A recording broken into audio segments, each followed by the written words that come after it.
here's another evil tactic that the narcissist uses to keep their victims imprisoned, okay? This is called future faking.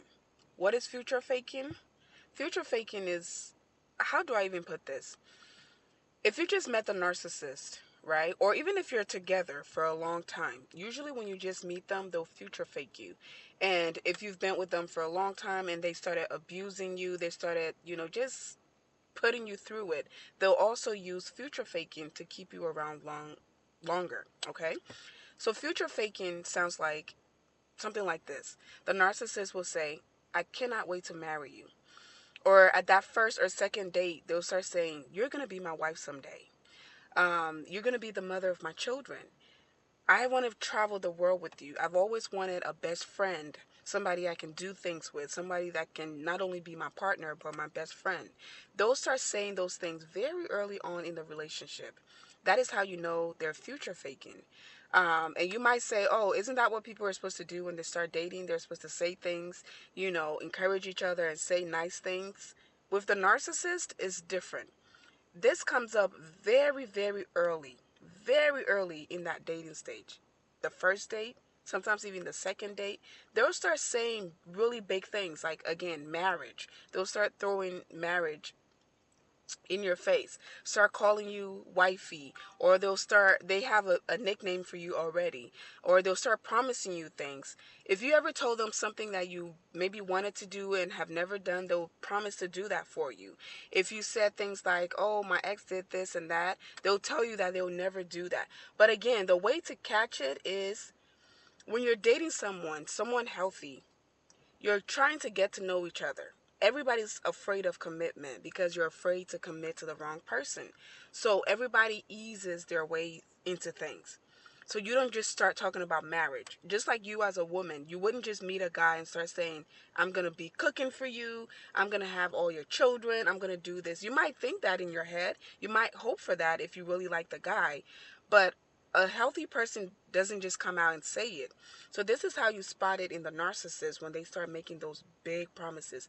"We're going to build our house together. I'm going to build you a house from scratch." Another way to tell that it's future faking is if you look at their lifestyle now and their lifestyle from the past, it doesn't match up or meet up to what they're promising you. So they're telling you about building a house for you from scratch, but they live in an apartment. They've never owned a house. That doesn't make sense. That's future faking because when they put it off in the future, if you're not smart, you're going to say, "Yeah, anything can happen. Anything can happen in the future." But if we're being honest, you judge people by their previous experiences. Let me give you another example. This person has multiple baby mothers, or even one. Let's just say one. Let me be nice and say one baby mom. They left that baby moms, came to you, and now they're saying you're going to be the mother of their children. That's future faking because you already have a mother of your child. What happened there? Regardless of what the situation is, you have to be smart enough to think, even based on what they told you, you have to think for yourself. It takes two to tango, right? But especially if they have multiple baby mamas. They have multiple children and multiple baby mama. And they're promising you this stuff so early on. You have to think, what happened to the other baby mama? You telling me out of the 2, 3, 4, 5 baby moms, you couldn't wife any of them? Why am I the special person? That's future faking, okay? Their past and their current does not match what they're telling you. That's a good way to spot a future faker. Again, the reason they're doing that is to get you hooked because who doesn't want to hopefully marry the guy that they like? Who doesn't want to be committed to the guy that they're attracted to? Who doesn't want to be a wife? Who doesn't want to be called a wife? Who doesn't want to be called, who doesn't want to be told you're going to be the mother of my children? That's one of the biggest compliments a man can give to a woman because that tells that woman that she's not only attractive enough, but she seems motherly and nurturing enough for him to want to marry and mother his child or children, right? That's supposed to be a compliment from a healthy man. But if it's rushed, that's a narcissist and that's future faking. Okay, so you're in a relationship with this person and you've been in a relationship with them for a long time. And every time, it seems like every time you try to leave, every time you seem like you're fed up, you're packing up, or you're telling them you're going to pack up and leave, all of a sudden, I'm going to change. I want to be the man of your dream. I want to be the man that you want. We're going to get married. Everything I told you before is going to happen. Just give me some time.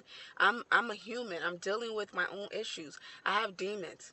That's future faking. Especially, again, if it happens every time you're trying to leave, every time you're trying to gain your strength, every time you're starting to see through their BS, or every time you set up boundaries or have standards, every time you put your feet down or your foot down, that's when they try to tell you the things that they're going to do, or the things that they're going to change. That again is future faking. They're doing that so you don't leave. And the more you don't leave, the longer you stay with them and the longer you endure the abuse, because now you're thinking, he said he's going to build me a house. He said he's going to buy me a house. He said he's going to be my husband. He said he's going to marry me. He said, and this is even with having kids with them. If you have children by this man and he didn't marry you, and now you're sick and tired of the abuse and this and that, and now he's all of a sudden saying, I'm going to marry you. I just got to get myself prepared. You know within yourself how many times you've begged and pleaded with this man and nothing has changed. And now that you're trying to leave, he's all of a sudden going to go to therapy. He's going to go talk to a pastor. He's going to talk to his married friends. All these fake things that he's going to tell you, that's future faking. Future faking is their best, favorite way to keep you around, to keep abusing you until they find their next victim. Because what do I always say? The reason the narcissist is still around, the reason you're still being abused, is because they haven't found a better supply than you. The minute that narcissist finds a better supply, they are dropping you. So all the times you forgive them, all the times you listen to them, all the times you believe the future faking, all the times you went through literal pain and suffering for this person, thinking that someday they'll wake up, have an epiphany, change, and treat you better, that is a waste of your time. The minute the narcissist finds something better than you, they are out. All right? You can follow for more. You can also leave your comments below if you've experienced anything like this. You can also book a one-on-one call with me. The link is in my bio. I'll see you guys in the next one. Bye.